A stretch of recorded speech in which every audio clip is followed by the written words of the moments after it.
오늘도 이 신건TV에 찾아오신 여러분을 뜨겁게 환영합니다. 감사합니다. 반갑습니다. 오늘은 원죄는 유전되는가? 라는 제목으로 신학을 한번 진단해 보겠습니다. 원죄론은 교의학 중에서 가장 중요하고도 가장 어려운 주제의 하나다.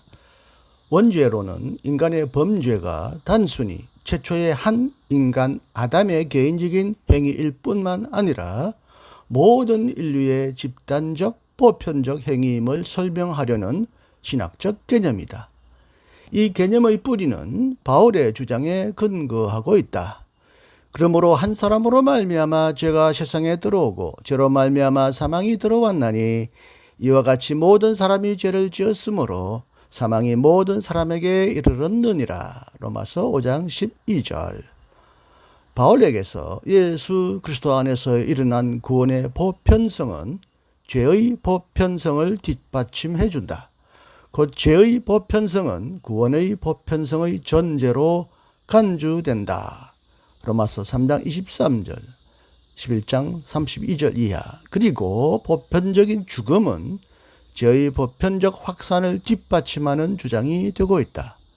왜냐하면 죄는 죽음의 원인이기 때문이다. 모든 사람이 죄를 지었기 때문에 죽음이 모든 사람에게 들어왔다. 로마서 5장 12절.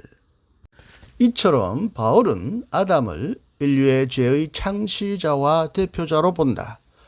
바울은 죄의 보편성을 아담의 형태로 설명하며 아담으로부터 죄의 보편성을 유추한다. 그리고 바울은 죄의 보편적인 확산에 관해 말한다. 왜냐하면 온 인류는 아담과 관련되어 있기 때문이다. 그렇지만 바울은 유전적인 질병처럼 세대를 따라 전달되는 죄의 유전적 운명에 관해서는 말하지 않는다. 바울은 이 명제의 근거를 구체적으로 설명하지 않고 단지 아담과 인류의 집단적 관련성만을 말한다. 곧 바울은 아담을 모든 인간의 원형 혹은 총괄 개념으로 간주한다. 비록 그리스 교부들은 아담의 죄를 전체 인간의 행위로 이해했지만 죄의 유전 사상을 이와 결부시키지는 않았다. 하지만 라틴 교부들, 특히 아우구스티누스는 유전죄 이론을 대표하였다. 우리 모두가 죄를 범한 그 한 사람이었기 때문에 우리 모두는 그 한 사람 안에 있다. 씨눈 상태의 본성이 그로부터 우리에게 번식되었다는 것이다. 아우구스티누스를 따라서 종교개혁자 칼뱅도 유전죄 이론을 주장하였다. 불순한 씨의 후손인 우리는 날 때부터 죄에 전염되어 있다. 썩은 뿌리에서 썩은 큰 가지가 나왔으며 여기서 나온 작은 가지에 부패가 전달되었다. 이와 같이 부모에게서 자녀가 부패했고 자녀는 다시 그 후손에게 대대로 병을 옮겨주었다. 바꿔 말하면 아담에게서 시작한 부패는 선조로부터 후손에게 전달되어 끊임없이 흘러간다. 죄가 있는 불신자든 죄가 없는 신자든 사람은 썩은 본성에서 자녀를 낳기 때문에 무죄한 자녀가 아니라 유죄한 자녀를 낳는다. 루터도 시편 51편 5절 내가 죄악 중에서 출생하였으며 어머니가 죄 중에서 나를 잉태하였나이다 라는 구절에 근거하여 자연적인 출산의 과정에 의해 죄가 번식된다고 믿었다. 물론 혼인과 출산이 죄는 아니다. 혼인과 출산은 하나님의 뜻이고 하나님이 좋게 여긴 것이다. 하지만 인간은 탐욕으로 인해 원상태의 순결성으로부터 타락하였고 그래서 죄인이 되었다. 그러므로 씨는 죄악의 요소를 갖고 있고 하나님은 범죄한 아담의 씨로부터 인간을 창조한다. 왜 하나님이 그렇게 하는지는 인간이 규명할 수 없는 하나님의 비밀이다. 분명한 점은 우리가 아담의 혈통으로 인해 죄인이 되었다는 사실이다. 따라서 비록 루터는 유전 이론을 교리적으로 설명하려고 하지는 않았지만 아고스티누스의 이론에 기울였다고 볼 수 있다. 웨슬리도 종교 개혁자들의 전통에 따라서 유전죄를 설교했다. 웨슬리에 따르면 죄는 아담을 따르는 것이 아니라 아담으로부터 아담의 후손에게 유전된 인간 본성의 부패를 의미한다. 그리하여 아담 안에서 모든 인간은 죽었다.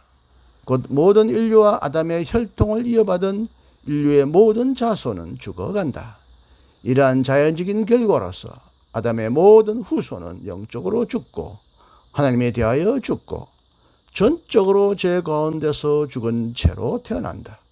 우리 모두는 죄악되고 악마적인 본성을 가지고 태어난다. 하지만 원죄를 유전죄로 보려는 이러한 견해는 오늘날 여러 학자들에 의해 비판을 받았다. 알트하우스는 정태적이고 실체론적인 죄 개념을 비판했다. 아우구스티누스로부터 시작해서 협정신조와 정통주의 교리학에 이르기까지 원죄는 선행하는 하나의 죄악 상태, 하비투스로서 죄의 행위와 구분되어 왔다. 죄가 어찌 우리가 전혀 원하고 행하기도 전에 자연스럽게 받은 유산이 될 수 있는가? 거꾸로 말하면 단순한 유산이 어찌 죄가 될 수 있고 엄격한 의미에서 인격적인 죄가 될 수 있는가? 브루노에 따르면 원죄론에 대한 전통적 역사적 이해가 일종의 심각한 결정론에 떨어진 원인을 제공한 것은 분명한 사실이다. 종교개혁자들은 이런 오해를 극복하지 못했다. 유전죄는 우리가 범하지도 않은 죄에 대한 죄책을 우리에게 전가한다. 만약 우리의 죄를 시간적, 역사적으로 아담에게 소급한다면 우리의 죄가는 우리의 죄가가 아니게 될 것이며 원죄는 우리에게 잘못을 지우기보다는 오히려 그 잘못을 면제해 주게 될 것이다. 그렇다면 우리는 원죄를 어떻게 이해해야 하는가? 많은 문제점을 지니고 있고 그래서 많은 비판을 받아온 원죄론은 이제 그 정당성을 잃고 말았는가? 그렇지만 원죄론이 갖는 신학적 의미를 단숨에 포기하는 것도 또 하나의 신학적 극단이라고 할 수 있다. 원죄론은 우리가 소박하게 간과해서는 안 될 매우 심오하고 본질적인 기독교적 인간 이해를 반영하고 있다. 알트하우스에 따르면 비록 전통적인 원죄론이 많은 비판을 받아왔지만 그래도 원죄론을 포기할 수 없다. 그것은 자신의 정당성을 갖고 있다. 왜냐하면 그것은 뗄 수 없도록 얽혀있는 죄의 두 가지 특징을 포함하고 있기 때문이다. 우리는 우리가 물려받은 우리 안에서 하나이면서도 동일한 인류라는 종과 더불어 죄인이다. 우리는 우리 자신의 의지와 더불어 죄인이다. 물려받은 공동의지와 개인 의지는 완전히 서로 얽혀 있다. 나는 모든 인간처럼 인간이다. 하지만 나는 바로 그런 점에서 전적으로 나 자신이다. 나는 나의 혈통, 나의 피로 인해 얽혀 있다. 하지만 이것은 외부로부터 주어지는 강요가 아니다.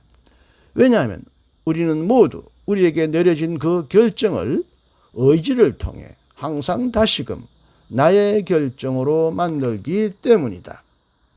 그러므로 알트하우스는 상태와 행위를 구분해서는 안 된다고 경고한다.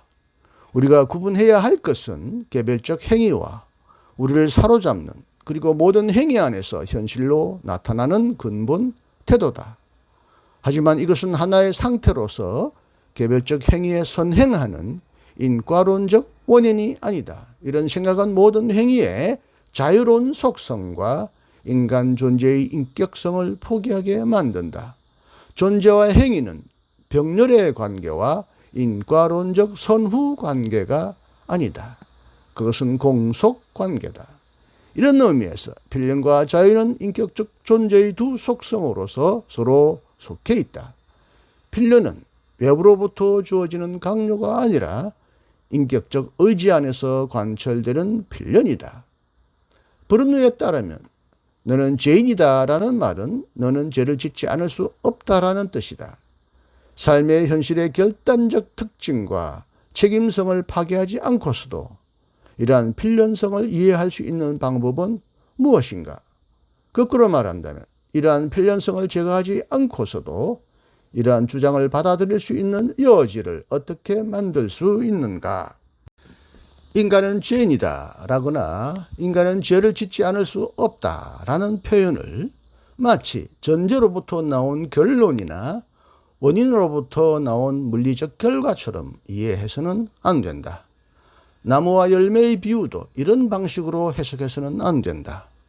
필연성을 논리적이거나 물리적인 인과론의 의미로 생각해서는 안 된다. 왜냐하면 인간이 행하는 모든 죄는 항상 새롭게 일어나는 결단이기 때문이다. 성서와 바울의 주장만큼 결정론에서 멀리 떨어져 있는 것은 없다. 죄는 결코 자질이나 실체가 되지 않는다. 죄는 항상 행위다. 죄는 상태가 아니라 항상 행위다. 죄인이라는 것도 상태가 아니라 행위다. 왜냐하면 그것은 인격적인 것이기 때문이다. 인간의 존재는 결코 결단 속에 있는 존재임을 그치지 않는다. 마치 코끼리가 포유류이듯이 혹은 삼각형의 합이 180도이듯이 그렇게 인간은 죄인인 것은 아니다. 인간 존재의 모든 문제점은 바로 이런 오류에서 기인한다. 보네프에 따르면 개인의 죄와 죄의 보편성은 함께 생각되어야 한다. 다시 말하면 개인의 범죄 행위와 세대의 죄는 사상적으로 결합되어야 한다. 인간은 개별자가 됨으로써 세대가 된다. 만약 범죄 행위 속에서 개별적 정신, 가이스트가 하나님에게 저항한다면 이로써 그는 이와 동시에 그의 인격 안에서 인간 세대의 행위를 행한다. 범죄가 일어날 때마다 온 인류는 타락한다. 모든 인간은 처음에 죄를 범한 바로 그 인간이기도 하다. 모든 행위는 개인의 행위이지만 그 속에서는 인류의 집단적인 죄가 되살아난다. 인류는 모든 공동체를 포괄하는 집단적 공동체다. 모든 인간이 분리된 많은 개인으로 나누어지면서도 총체적으로 죄를 지은 인류로서 하나라는 사실은 아담의 본성을 지닌 인류의 독특한 구조다. 인간은 아담, 집단 인격이다. 비록 죄를 지은 인류가 완전한 개인으로 분열되더라도 그는 하나다. 모든 개인은 아담이다.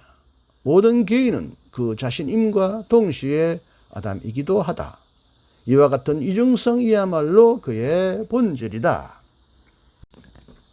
펠만에 따르면 원죄의 개념은 죄 속에서 인격적인 것과 초인격적인 것이 논리적으로 풀 수 없이 서로 얽혀 있음을 표현한다. 원죄는 행위죄와 다른 또 하나의 형태를 뜻하는 것이 아니라 죄의 명확한 특징, 곧 죄의 초주체성을 의미한다. 셰퍼 측에 따르면 원죄는 인간의 존재 안에서 죄가 인격적인 행위임과 동시에 힘과 숙명으로 경험된다는 사실을 신학적으로 깊이 표현하는 용어다. 제가 쓴 책 인간의 본질과 운명, 신앙과 지성사 2010년 나온 책에서 167쪽부터 175쪽에 나오는 내용을 거의 그대로 읽어드렸습니다. 원죄는 유전되는가? 라는 제목으로 오늘도 신학 진단을 해보았습니다. 방송을 끝까지 경청해 주셔서 감사합니다. 다음 시간도 함께 만나기를 기대하고요. 무더위 속에서 또 코로나가 다시 기성을 부리기 시작한다고 하는데요. 몸 조심하고 건강하시길 바랍니다. 안녕히 계십시오. 이신근이었습니다.